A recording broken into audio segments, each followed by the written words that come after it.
Bismillahirrahmanirrahim. Assalamualaikum warahmatullahi wabarakatuh. Innal hamdalillah nahmaduhu wa nasta'inuhu wa nastaghfiruh wa na'udzu billahi min syururi anfusina wa min sayyiati a'malina. May yahdihillahu fala mudhillalah wa may yudlilhu fala hadiyalah.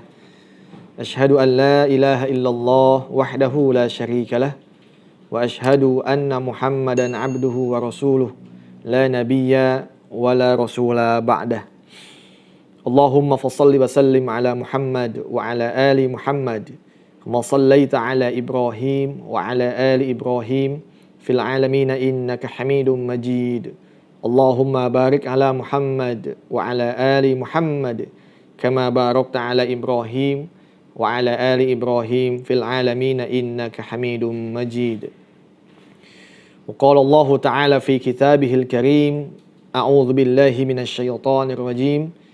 Ya ayyuhalladzina amanu taqullaha haqqa tuqatih wa la tamutunna illa wa antum muslimun. Amma ba'd. Ma'asyiral muslimin wal muslimat rahimakumullah. Alhamdulillah wa syukrillah. Marilah kita awali dengan senantiasa memanjatkan segala puja dan puji syukur kehadirat Allah Subhanahu wa taala.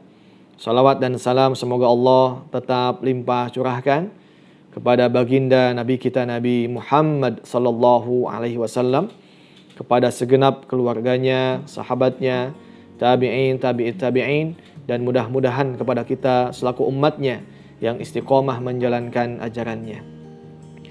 Ma'asyiral muslimin rahimakumullah, jumpa kembali pada kesempatan yang mulia ini dalam agenda sosialisasi fatwa Majelis Ulama Indonesia.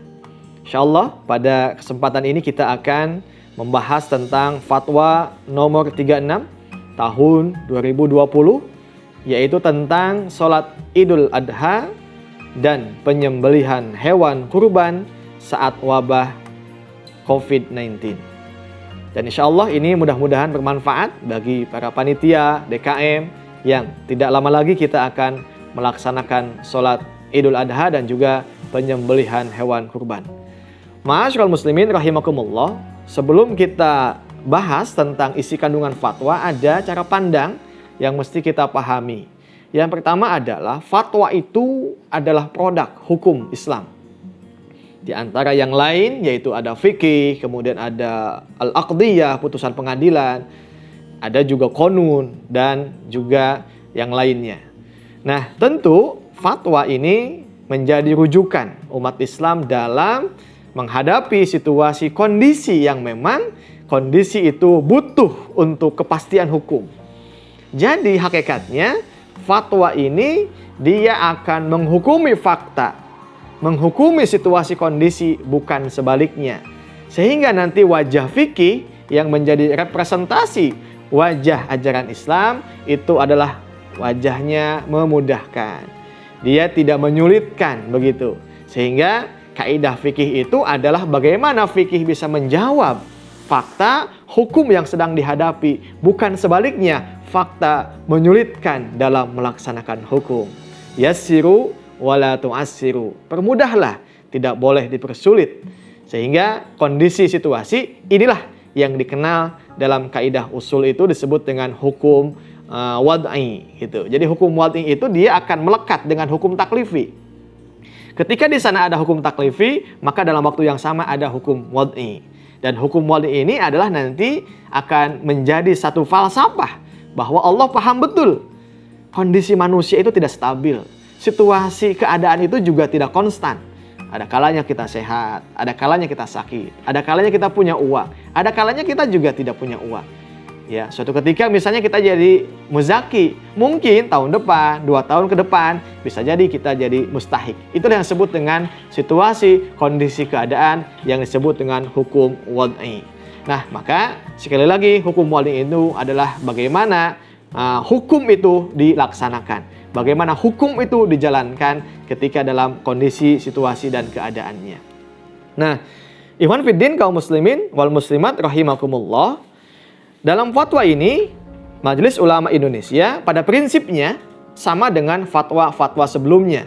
terkait dengan bagaimana pelaksanaan ibadah pada masa Covid, bagaimana pelaksanaan tajhizul janaiz masa Covid, bagaimana pelaksanaan sholat Idul Fitri dan juga sholat Jumat pada masa Covid. Intinya adalah patokannya berpegang kepada prinsip kesehatan, bahwa kaidah utamanya adalah la dororo wala diroro, tidak boleh mengancam jiwa dan juga membahayakan yang lain, baik untuk pribadi ataupun yang lain. Nah, itu kaidahnya.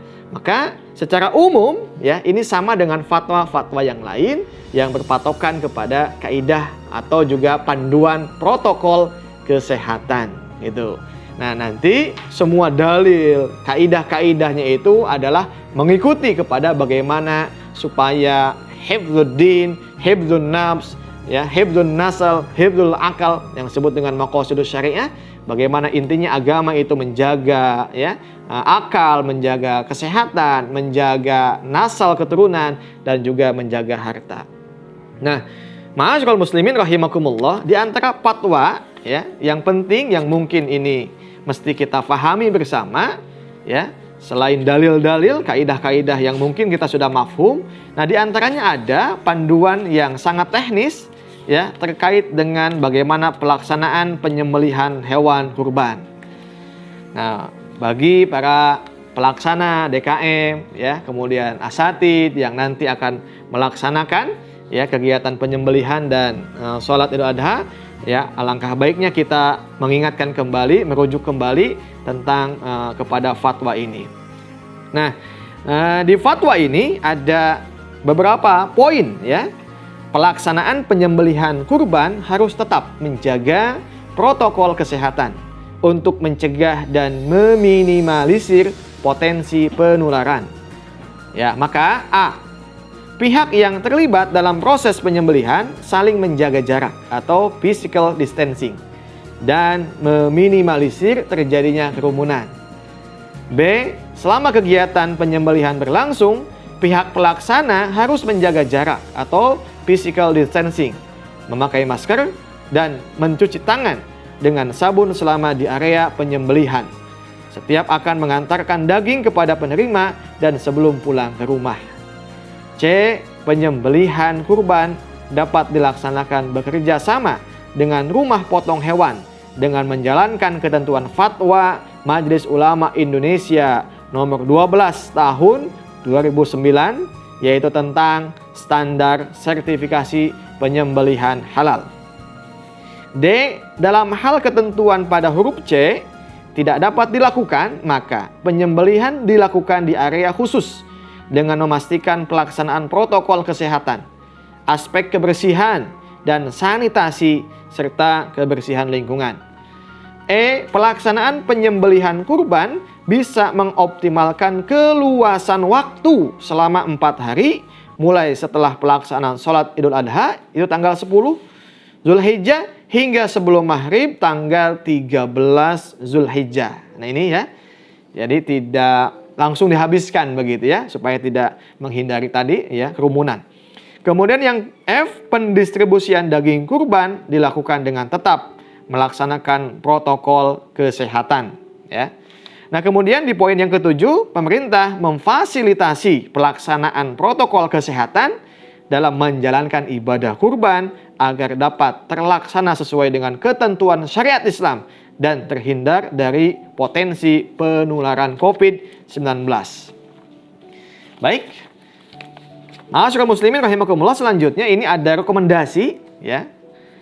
Wabil khusus kepada para ya panitia dan juga DKM atau juga para asatid yang nanti terlibat langsung dalam proses penyembelihan hewan kurban saat Idul Adha. Rekomendasi yang pertama adalah pengurus masjid perlu menyiapkan penyelenggaraan sholat Idul Adha dan penyembelihan hewan kurban dengan berpedoman pada fatwa ini. 2. Umat Islam yang mempunyai kemampuan dihimbau untuk melaksanakan kurban, baik dilaksanakan sendiri maupun dengan cara diwakilkan atau at-taukil. Yang ketiga, panitia kurban agar menghimbau kepada umat Islam yang tidak terkait langsung dengan proses pelaksanaan ibadah kurban agar tidak berkerumun menyaksikan proses pemotongan. 4. Panitia kurban dan lembaga sosial yang bergerak di bidang pelayanan ibadah kurban perlu menjadikan fatwa ini sebagai pedoman. 5. Pemerintah perlu menjamin keamanan dan kesehatan hewan kurban serta menyediakan sarana prasarana untuk pelaksanaan penyembelihan hewan kurban melalui rumah potong hewan sesuai dengan fatwa Majelis Ulama Indonesia tentang standar penyembelihan halal. Nah, baik para ikhwan kaum muslimin rahimakumullah, itu di antara poin-poin penting terkait dengan bagaimana pelaksanaan Idul Adha dan pelaksanaan penyembelihan hewan kurban saat masa pandemi.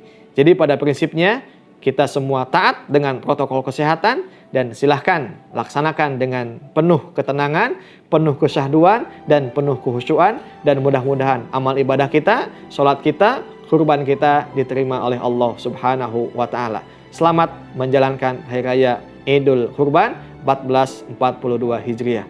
Hadanallah wa iyyakum ajmain. Assalamualaikum warahmatullahi wabarakatuh.